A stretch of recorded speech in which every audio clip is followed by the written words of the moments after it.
시편 100편 1절로 5절의 말씀을 같이 읽으실 때 살아계신 하나님의 음성으로 듣겠습니다. 같이 읽겠습니다. 온 땅이여 여호와께 즐거운 찬송을 부를지어다. 기쁨으로 여호와를 섬기며 노래하면서 그의 앞에 나아갈지어다. 여호와가 우리 하나님이신 줄 너희는 알지어다. 그는 우리를 지으시니요 우리는 그의 것이니 그의 백성이요 그의 기르시는 양이로다. 감사함으로 그의 문에 들어가며 찬송함으로 그의 궁정에 들어가서 그에게 감사하며 그의 이름을 송축할지어다. 여호와는 선하시니 그의 인자하심이 영원하고 그의 성실하심이 대대에 이르리로다. 아멘. 존 스타인백이라고 하는 문학가가 진주라고 하는 소설을 썼습니다. 어느 바닷가에 진주 조개를 잡으며 사는 가난한 부부가 있었습니다. 어느 날 이 부부는 바다 속에서 값비싼 진주를 발견했습니다. 꿈에 부풀어 올랐습니다. 이제 이것만 있으면 좋은 집도 살 수 있고 자녀들을 훌륭하게 키울 수 있고 남부럽지도 않게 잘 살 수 있다라고 하는 그러한 꿈에 사로잡혔습니다. 이 소식이 동네에 퍼지자 사람들이 자꾸 이 부부의 집을 기웃거렸습니다.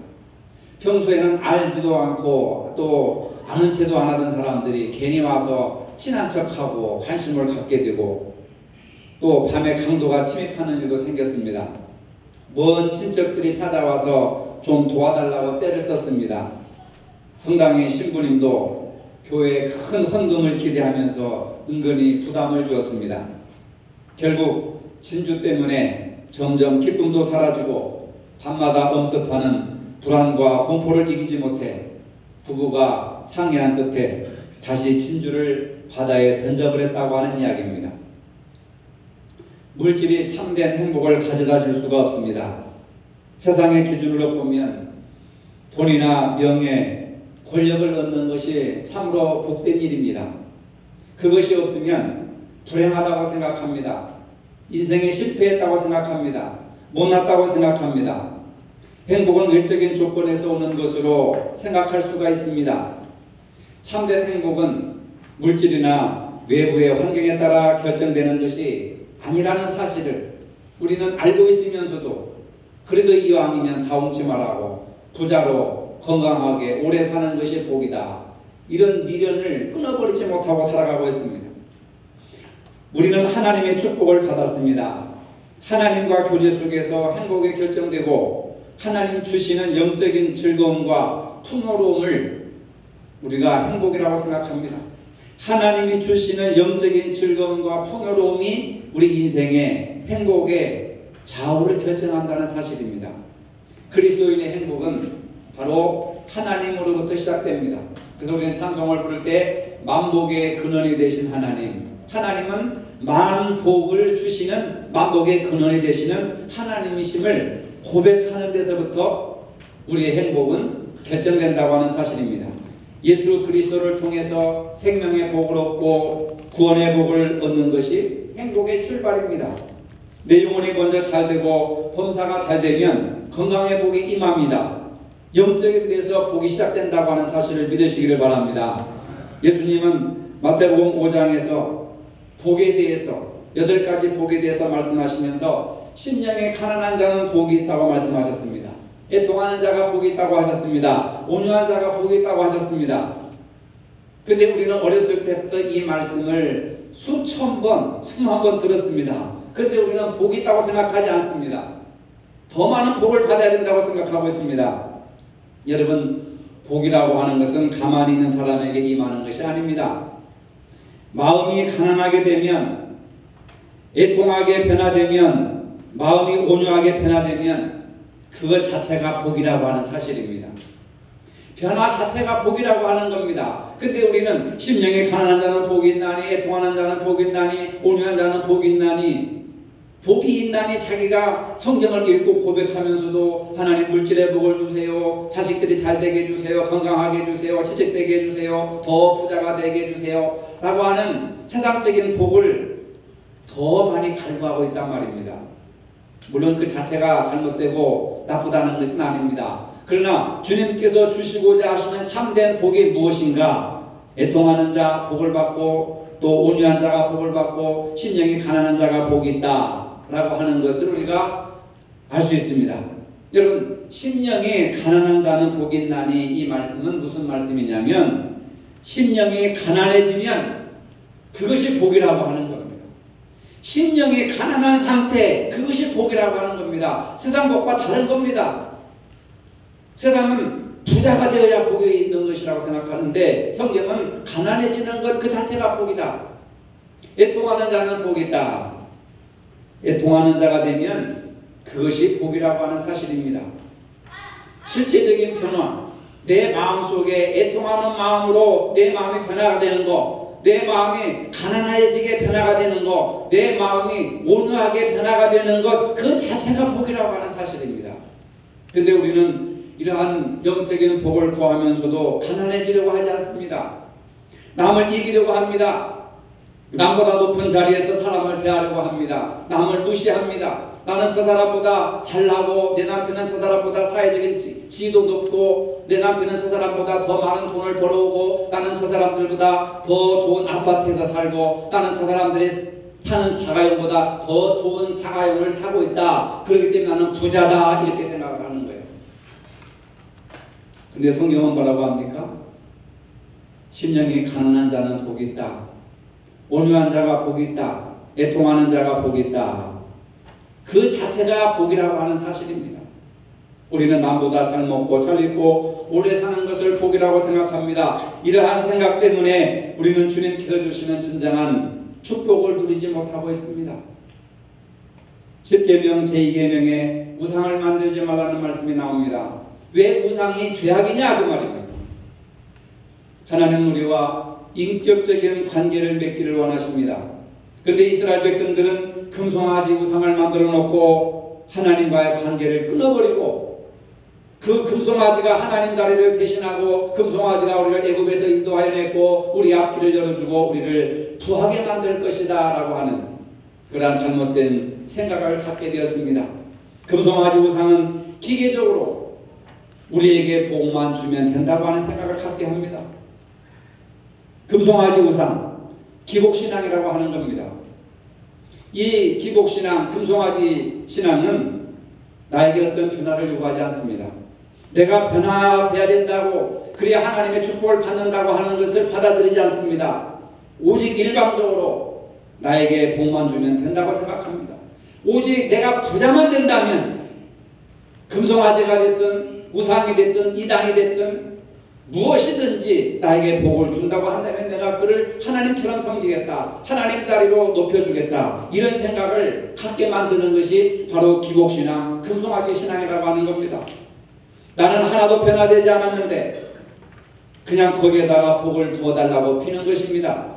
나는 전혀 변화되지 않고 나는 범죄한 그대로 있고 나는 기도도 안 하는데, 아무것도 안 하는데 능력 있는 목회자가 와서 기도해주면 병이 낫고 복을 받고 성공하게 된다는 신앙이라고 한다면 그것이 바로 기복신앙, 금송아지 신앙이라고 하는 겁니다.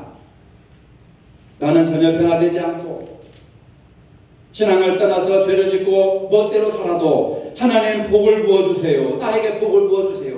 지금 내가 하는 일이 10배로 잘 되게 해주세요. 100배로 잘 되게 해주세요. 내가 교회 헌금을 많이 할 테니까, 내가 교회 열심히 출석할 테니까 이대로의 모습 속에 복을 부어 주시옵소서. 이것이 금송아지 신앙이라고 하고 기복신앙이라고 하는 겁니다.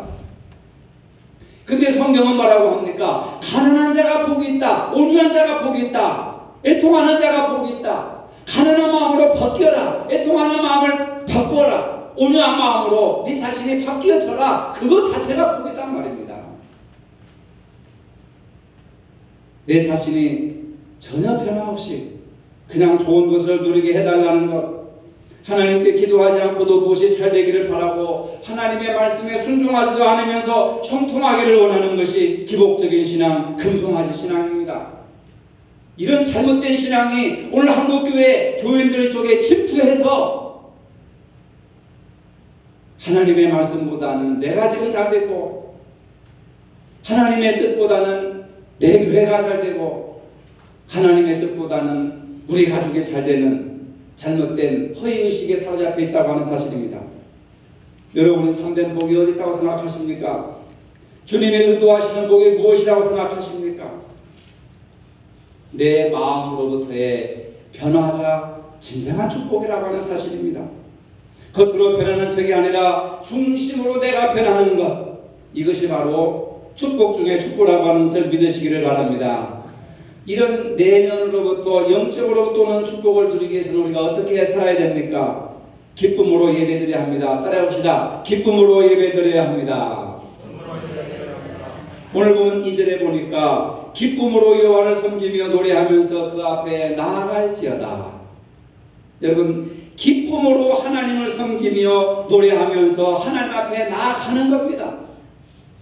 이것이 축복이라고 하는 겁니다. 이 시편 100편 이 시는 성소에 예배드리러 들어와서 모든 사람들이 손을 잡고 흰옷을 입고 예루살렘 성전으로 올라가면서 찬송을 부릅니다. 노래를 부릅니다. 서로 만나서 기쁜 마음으로 예배를 드리면서 부른 노래입니다. 시인은 하나님을 만나기 위해서 예배드리러 오는 사람들에게 기쁨으로 드릴 것을 고면하고 있습니다. 하지만 우리의 삶이 매일 기쁠 수는 없습니다. 남편 때문에, 자식 때문에, 경제적인 문제 때문에, 건강 때문에, 심지어는 날씨 때문에 우리의 삶을 돌아보면 기쁜 것보다 슬프고 괴로운 일들이 더 많은 부분을 차지합니다. 여러분, 일주일 동안 삶을 한번 돌이켜보세요. 기쁜 일이 더 많았습니까? 염려하고 걱정할 일이 더 많았습니까? 염려하고 걱정할 일이 더 많고 그러한 힘의 지배를 받고 지금 무거운 마음으로 교회에 나왔습니다. 날 때부터 죽을 때까지 이런저런 괴로움을 안고 살아가는 것이 인생입니다. 불평과 불만 없이 하루를 살아갈 수가 없습니다. 불평과 불만이 아침부터 저녁까지 우리를 지배합니다. 우리 주변에는 세상의 고민을 혼자 다 짊어지고 사는 사람처럼 불평과 불만을 가지고 있는 사람들을 쉽게 발견할 수 있습니다. 예수를 믿는 사람이나 안 믿는 사람이나 차별이 없습니다. 그래서 눈 뜨면서 눈 감을 때까지 불평, 불만으로 가득 차 있습니다. 오늘 시인은 예배하러 하나님의 성전에 나아가는 사람은 함성을 지르며 기쁜 노래를 부르며 나오라고 합니다. 1절의 표현을 세 번역으로 보면은 온 땅아 주님께 환호성을 울려라, 그 말입니다. 온 땅아 주님께 환호성을 부르면서 환호성을 울리면서 하나님 앞에 나와라, 이 말입니다. 슬픔과 괴로운 형편에 살고 있을지라도 지금 여러분들이 슬픔과 괴로운 형편에서 이 자리에 예배에 나왔다 하더라도 마음속에서는 하나님으로부터 오는 기쁨을 기대하고 하나님 앞에 나와서 예배 드려야 한다는 겁니다. 하나님께 대한 큰 기대를 가지고 예배를 드려야 합니다. 여러분들이 집에서 교회를 오실 때는 기대를 가지고 오셔야 돼요. 하나님께서 오늘 나에게 어떤 말씀을 주실까? 하나님께서 오늘 나에게 어떤 기쁨을 주실까? 어떤 소망을 주실까? 어떤 깨달음을 주실까? 하나님께 대한 큰 기대를 가지고 오셔야 됩니다. 그게 바로 1절의 말씀입니다. 온 땅아 주님께 환호성을 올려라. 하나님께서 주시는 영적인 축복을 기대하면서 와야 되는 겁니다. 사랑하는 사람을 만나러 가는 사람의 얼굴에는 오만 가지 죽을 상을 가지고 나오지 않습니다. 단지 사랑하는 사람을 만난다는 사실 하나만으로도 행복하고 기대가 붙은 마음을 갖게 되는 겁니다. 예배를 드리러 나오는 사람의 마음이 바로 이래야 된다는 겁니다. 여러분, 오늘 어떤 마음을 가지고 교회 나오셨습니까? 어떤 태도를 가지고 나오셨습니까? 지금 여러분들의 상태는 어떻습니까? 정말로 사랑하는 사람을 만난다는 생각을 하면서 예배를 드리러 나와야 하는 겁니다. 사랑하는 사람의 말을 듣는 그 마음으로 설교를 드려야 하고, 사랑하는 사람에게 노래를 드린다는 마음으로 찬송을 드려야 되고, 사랑하는 사람에게 선물을 드려야 한다는 마음으로 헌금을 드리고, 사랑하는 사람을 기쁘게 한다는 마음으로 봉사를 하는 겁니다. 여러분, 이런 내면의 변화 자체가 복인 줄로 믿으시기를 바랍니다. 이런 것 없이는, 이런 깨달음이 없이는 맨날 그냥 물질을 주옵소서, 더 큰 차를 주옵소서, 더 큰 아파트를 주옵소서, 더 오래 살게 하여 주옵소서. 이건 불교 신자들도 다 구하는 것이고, 유교 신자들도 다 구하는 것이고, 이단들도 다 구하는 것이고, 심지어는 무신론자들도 사주팔자 찾아가면서 이런 것들을 추구하는 사람들이 많습니다. 예배드리는 사람은 예배를 받으시는 분이 누구이고 나와 어떤 관계가 있는가를 분명히 알아야 됩니다. 3절의 말씀입니다. 여호와가 우리 하나님이신 줄 너희는 알지어다. 그는 우리를 지으신 자시요 우리는 그의 것이니 그의 백성이요 그의 기르시는 양이로다. 노래하고 있습니다. 여호와 하나님은 우리의 하나님, 나를 지으신 하나님, 나를 기르시는 하나님, 나를 구원하시는 하나님, 나를 사랑하시는 하나님, 나를 책임지시는 하나님, 나를 고와 같이 버려두지 아니하시는 하나님, 임마누엘 하셔서 영원토록 나와 함께 하시는 하나님이심을 믿으시기를 바랍니다. 그 하나님을 찬양하고 사랑하고 경배하고 그 하나님과 관계 맺는 것이 이게 축복 중에 축복이라. 오늘 보면은 하나님께 예배하러 나온 예루살렘 성전에 올라가는 이스라엘 백성들의 마음가짐이 어떠한지를 잘 보여주고 있습니다. 하나님 앞에 나아가는 예배자의 마음이 기쁨과 즐거움으로 가득 찹니다. 4절 5절에 보면 감사함으로 그문에 들어가며 찬송함으로 그 궁정에 들어가서 그에게 감사하며 그 이름을 송축할지어다. 대저 여호와는 선하시니 그 인자심이 영원하고 그 성실하심이 대대에 미치리로다. 할렐루야. 하나님께 예배드리기 위해서 예루살렘 성전을 방문한 사람들이 그 성전문을 감사함으로 들어갑니다. 여러분들이 차에서 내려서 교회 문을 들어오실 때는 감사함으로 들어오시라 그 말입니다. 하나님께 제물을 드리기 위해서 며칠 전부터 깨끗하고 흠없는 짐승을 준비합니다. 제물을 들고 성전으로 들어가는 예배자의 마음이 기쁨과 감사로 충만합니다. 집에서 깨끗한 예물을 정성껏 준비하면서 예배는 벌써 시작되는 겁니다. 예배자의 발이 성전 문을 통과하여서 하나님의 궁전 제물을 드릴 성전의 뜰에 들어왔을 때는 감사가 절정에 이르는 겁니다. 시인은 감사의 찬송을 부르며 하나님 이름을 높여드립니다. 여러분 얼마나 큰 축복입니까? 찬양과 감사로 나갈 때 하나님이 기뻐 받으시고 하늘문에 활짝 열고 싸울 것이 없도록 은혜와 진리로 축복하신다는 것을 믿으시기를 바랍니다. 그래서 우리가 호흡이 다하는 날까지 우리 성도들의 입에서는 찬양과 감사가 그치지 말아야 하는 겁니다. 믿음이 성숙하면 성숙할수록 신앙의 연륜이 쌓이면 쌓일수록 절대 긍정, 절대 감사로 무장하여서 하나님께 영광을 돌리는 삶을 살아갑니다. 시편 150편 6절에 보니까 호흡이 있는 자마다 여호와를 찬양할지어다. 생명을 가진 자마다 구원받은 사람마다 하나님의 백성마다 하나님을 찬양하라. 그게 복이라고 하는 거예요.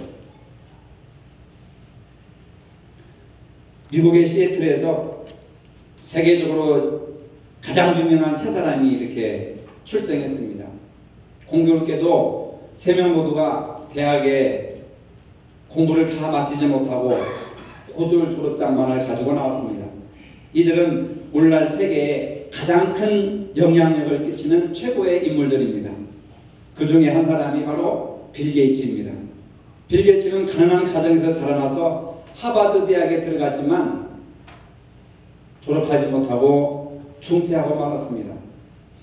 빌 게이츠의 재산이 얼마나 많은지 세계에서 최고의 부자입니다. 빌 게이츠 재산이 1천억 불, 우리나라 돈으로 하면 130조 원이나 된다는 겁니다. 감이 안 오니까 놀라지 않습니다. 저도 130조가 얼마나 되는지 모릅니다. 천억이 1조니까. 두 번째 사람이 보잉이라는 사람입니다. 보잉은 항공기를 만들어서 보잉 항공사를 세워서 세계에서 가장 큰 항공기 생산 회사로 키웠습니다. 그렇게 된 비결이 있다고 합니다. 비행기는 크게 두 종류로 엔진이 뒷공무니에 달린 비행기와 엔진이 날개에 달린 그 비행기로 구분된다고 합니다. 지금 세계에서 가장 많이 쓰고 있는 보잉 747 항공기는 다 엔진이 날개에 달려 있습니다. 우리나라의 대한항공이라든지 또 아시아나라든지 이 모든 비행기들이 날개 밑에 엔진이 달려있는 보잉 747기를 사용하고 있습니다. 그는 보통 사람이 상상할 수 없는 방법으로 하나님이 주신 지혜를 발견했습니다.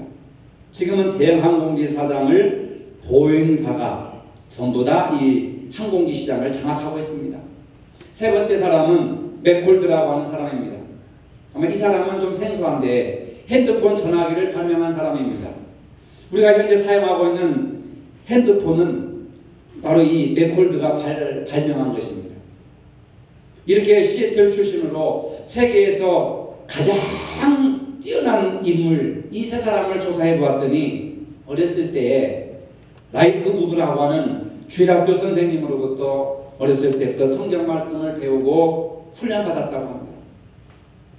주일학교 선생님은 세상의 지식보다는 하나님의 위대하심과 하나님을 섬기는 법을 가르쳐 주었다고 합니다. 정성도 주일마다 세상의 것도 중요하지만 하나님을 아는 지식이 더 중요한 것이고 하나님을 섬기는 것이 축복을 받는 것이다라고 계속해서 학생들에게 가르쳤습니다. 하나님을 예배하는 것이 가장 복된 삶임은 어렸을 때부터 주입을 시켰습니다.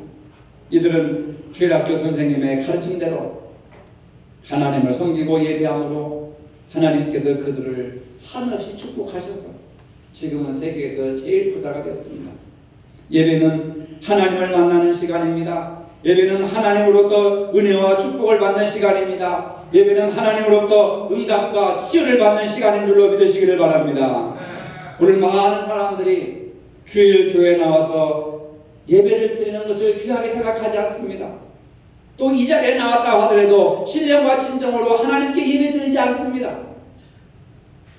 몸은 여기 있지만 마음은 콩밭에 앉는 사람들이 얼마나 많은지 모릅니다.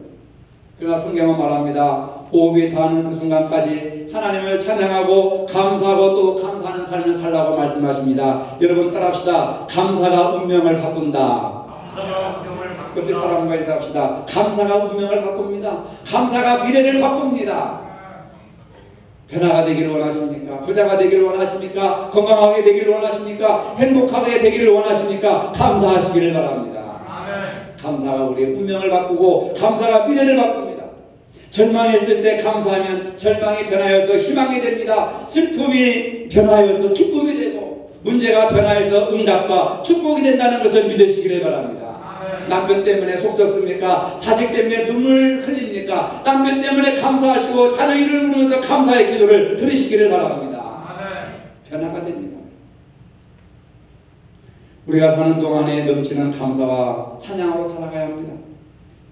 시편 150편 23절에 감사로 제사를 드리는 자가 나를 영화롭게 하나니 그의 행위를 옳게 하는 자에게 내가 하나님의 구원을 보이리로다.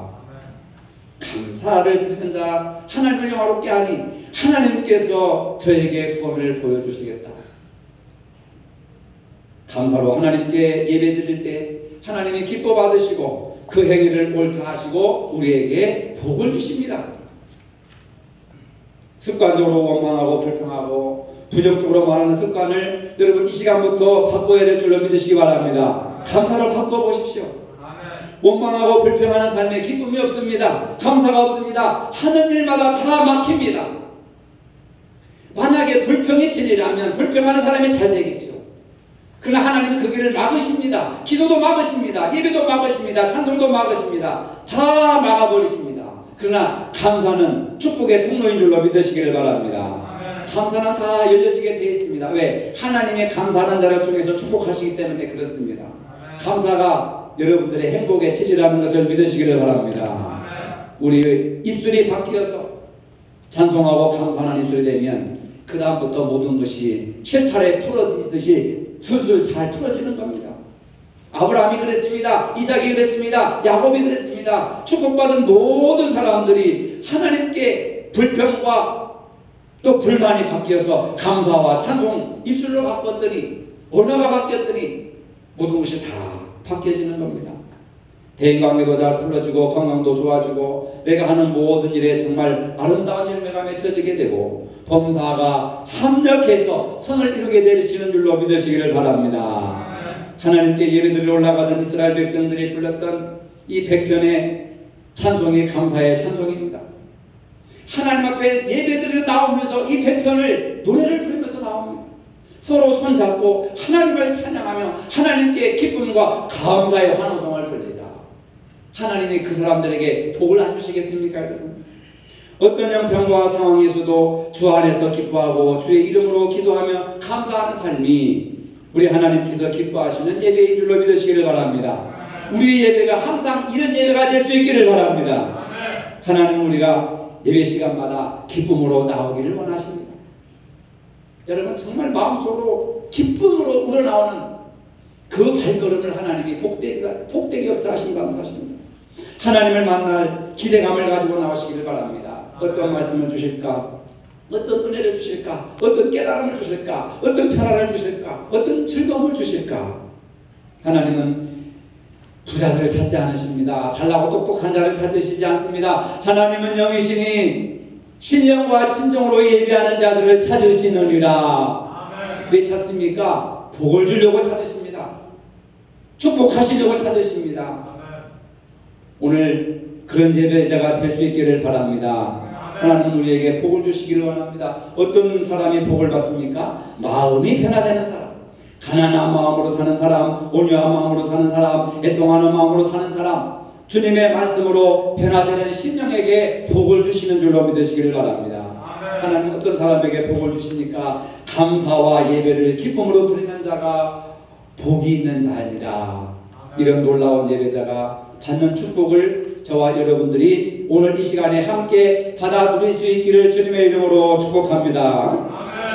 거룩하신 아버지, 우리가 살면서 복을 누리며 살고 싶어 하지만 진정한 복은 우리 자신의 변화에서 비롯된다는 사실을 오늘 시간 깨닫게 해주셔서 진심으로 감사합니다. 심령이 가난해지게 하시고 애통한 마음으로 살게 하여 주시고 온유한 마음으로 살게 하여 주셔서 미움, 걱정, 근심, 교만함이 다 사라지게 하여 주시고 이제는 정말 주님이 주시는 마음으로 변화되게 하여 주시옵소서. 무엇보다도 하나님께 기쁨과 즐거움으로 드리는 예배를 통하여 예배자가 받는 축복을 누리는 복된 저희들이 되게 하여 주시옵소서. 들어와도 복을 받고 나가도 복을 받는 신명기 28장의 축복의 역사가 모든 신명들에게 그대로 이루어지게 역사하여 주시옵소서. 예수님의 이름으로 기도하옵나이다. 아멘.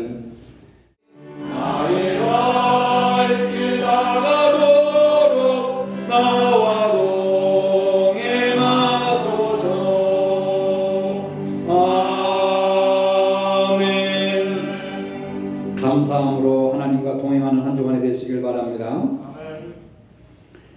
이제는 우리 주 예수 그리스도의 은혜와 하나님 아버지의 무한하신 사랑과 성령의 교통하심이 예배자가 받는 축복을 누리기를 원하는 모든 성도들 머리 위에 이제로부터 영원토록 함께 하시기를 축원하옵나이다. 아멘.